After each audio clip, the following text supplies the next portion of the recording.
जय हिंद। दोस्तों, आज की वीडियो में म्यूचुअल फंड से कुछ अलग टॉपिक पे बातें करेंगे। आज की वीडियो में हम ये जानेंगे कि हमें कितने बैंक अकाउंट रखने चाहिए। देखिए दोस्तों, मुझे लगता है कि हर इंसान के मन में कभी न कभी ये सवाल जरूर आया होगा कि क्या हमें कम बैंक अकाउंट रखना चाहिए या फिर हमें ज़्यादा बैंक अकाउंट रखना चाहिए। अगर हम कम बैंक अकाउंट रखते हैं तो इसके क्या फायदे क्या नुकसान हो सकते हैं, और अगर हम ज़्यादा बैंक अकाउंट रखते हैं तो इसके क्या फायदे क्या नुकसान हो सकते हैं। और अगर हम ज़्यादा बैंक अकाउंट रखते हैं तो हमें किन बातों का ध्यान रखना चाहिए। क्या अगर हम ज़्यादा बैंक अकाउंट रखते हैं तो टैक्स की नोटिस आ सकती है, क्या पेनल्टी लग सकती है। इस तरह के तमाम सवाल और तमाम कन्फ्यूजन लोगों के मन में रहते हैं। तो आज की वीडियो में बहुत हद तक मैं आप सभी का कन्फ्यूजन दूर करने वाला हूँ। तो आज की वीडियो बहुत इन्फॉर्मेटिव होगी, इसलिए मैं रिक्वेस्ट करूंगा आप सभी से कि वीडियो को अंत तक जरूर देखिएगा। तो स्वागत है आप सभी का एक नई वीडियो में। आशा करता हूँ आप सब अच्छे होंगे। मैं हूँ अनवर अंसारी। चलिए पेश करते हैं। तो सबसे पहले यही जानते हैं कि कम बैंक अकाउंट रखने का फायदा क्या है। देखिए, कम बैंक अकाउंट रखने का सबसे बड़ा फायदा तो यही है कि आप अपने अकाउंट को बड़े ही आसानी से मैनेज कर सकते हैं। अगर आपके पास कम बैंक अकाउंट होगा तो हर वक्त आपको ये भी ध्यान में रहेगा कि मेरे अकाउंट में कितना पैसा है। और कभी आईटीआर वगैरह फाइल करना पड़ा तो क्योंकि आपके पास कम ही बैंक अकाउंट है तो बड़े ही आसानी से आप स्टेटमेंट निकाल कर अपने सीए को दे सकते हैं। और दूसरा बड़ा फायदा ये होता है कि अगर आपके पास कम बैंक अकाउंट है, एक है, दो है, तो ज़्यादा मिनिमम बैलेंस रखने का लफड़ा नहीं है। आपके पास एक या दो बैंक अकाउंट है तो उसी में आपको मिनिमम बैलेंस रखना है। ऐसा नहीं कि 8-10 बैंक अकाउंट खोल लिया, उसमें मिनिमम बैलेंस हर में रख रहे हैं तो 50,000 1 लाख रुपए तो यहीं पर फंसा हुआ है। तो मिनिमम बैलेंस भी आपको ज़्यादा नहीं रखना पड़ेगा, दो बैंक अकाउंट है तो दो ही में रखना पड़ेगा। तो इनकन्वीनियंस जरा सा भी नहीं होता है, बहुत आपको आसानी होता है, आप अपने अकाउंट को बड़े ही आसानी से मैनेज कर सकते हैं। तो कम बैंक अकाउंट रखने का फायदा ये होता है। अब हमने ये तो जान लिया कि कम बैंक अकाउंट रखने का फायदा क्या है। अब हम ये जानेंगे कि कम बैंक अकाउंट रखने का नुकसान क्या है। देखिए, अगर आपके पास कम बैंक अकाउंट है, एक है या दो है, तो सबसे बड़ी दिक्कत ये हो सकती है कि आपका बैंक अकाउंट जिस बैंक अकाउंट में है, अगर वो बहुत ज़्यादा भीड़ भड़ाका वाला हुआ, बहुत ज़्यादा रस वाला हुआ, बहुत ज़्यादा बिजी हुआ, तो जो काम आपका सुबह में हो जाना चाहिए था वो काम हो सकता है आपका शाम में हो। जो काम आपका शाम में हो जाना चाहिए था हो सकता है वो काम आपका कल के दिन हो। यानी कि आपके काम में बहुत ज़्यादा देरी लग सकती है या फिर काम करवाने के चक्कर में आपका बहुत सारा समय लग सकता है, अगर आपके पास कम बैंक अकाउंट है तो। दूसरी दिक्कत ये हो सकती है कि बहुत सारा ऐसा काम है जो किसी स्पेसिफिक बैंक में ही होता है।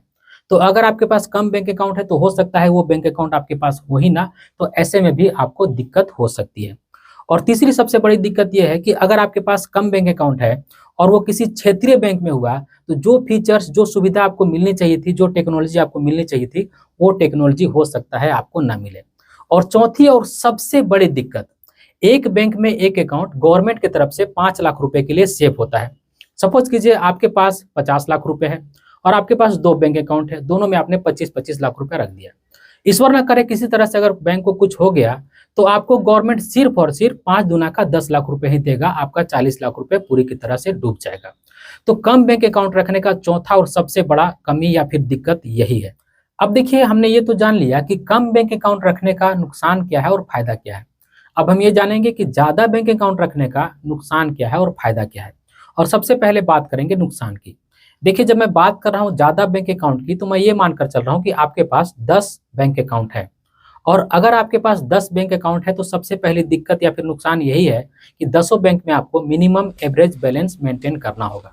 अगर आपके शहर में 5,000 रुपये का मिनिमम बैलेंस है और अगर आपके पास 10 बैंक अकाउंट है तो 50,000 रुपये तो यहीं पे आपका फंसा रहेगा।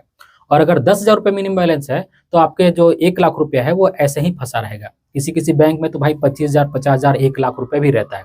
तो अगर 10,000 रुपये भी औसत माना जाए तो लगभग आपका 1 लाख रुपये फंसा जाए, और मिनिमम भी माना जाए 5,000 रुपये भी, तब भी आपका 50,000 रुपये ऐसे ही बैंक अकाउंट में फंसा रहेगा।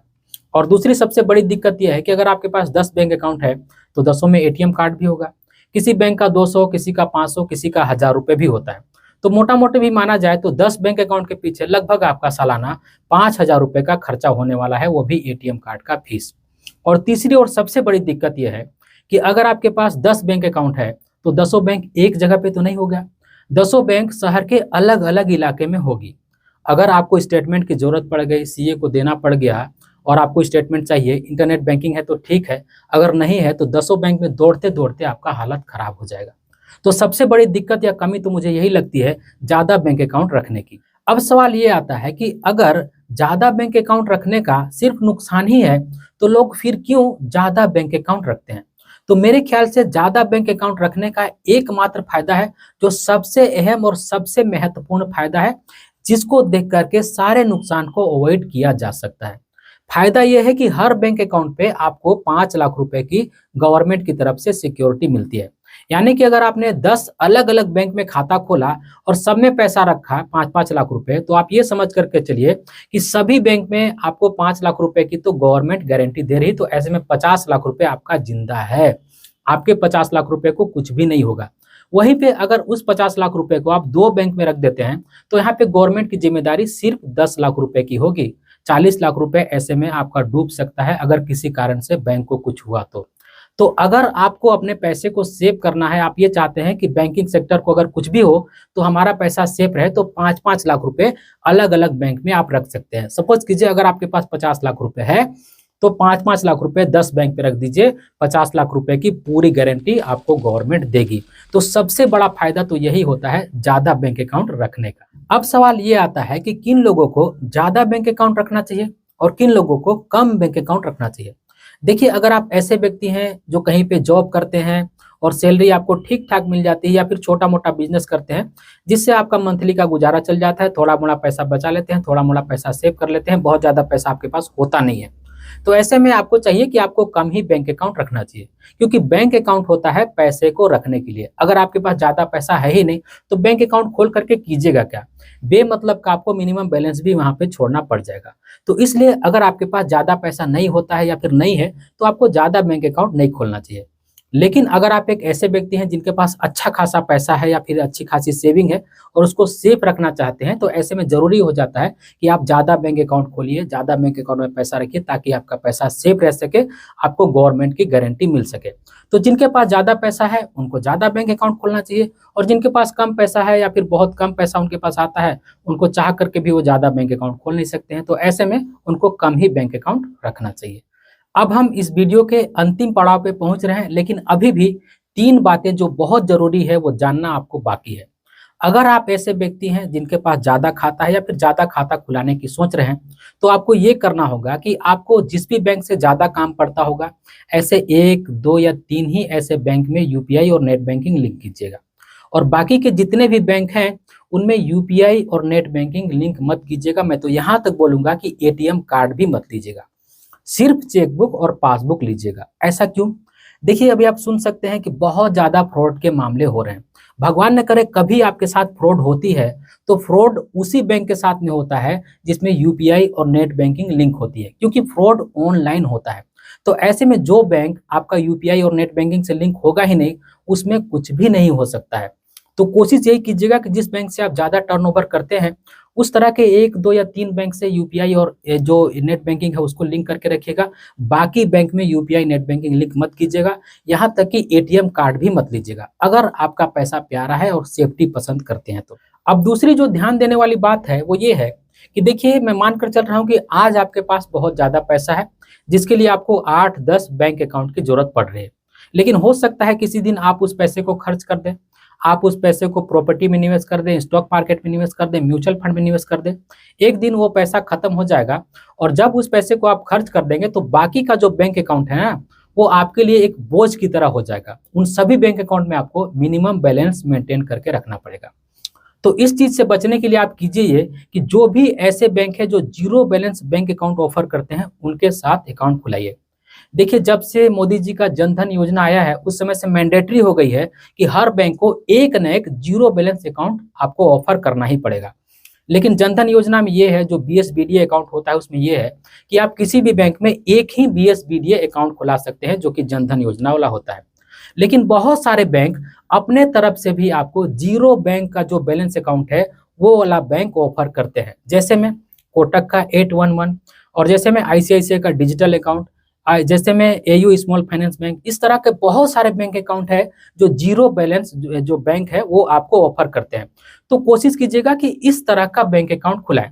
जब तक जरूरत रहा तब तक उस बैंक में पैसा रहा, और जब जरूरत पड़ा तो पैसा निकाल लिया। हमको जो मिनिमम बैलेंस है उसको मेंटेन करने की जरूरत ना पड़े। सिर्फ 150 रुपया छोड़ दिया चिल्लर की तरह, और हमको कोई भी टेंशन लेने की जरूरत नहीं है कि हमारा पैसा वहां कट रहा है, मिनिमम बैलेंस वहां पे मेंटेन करने की जरूरत है।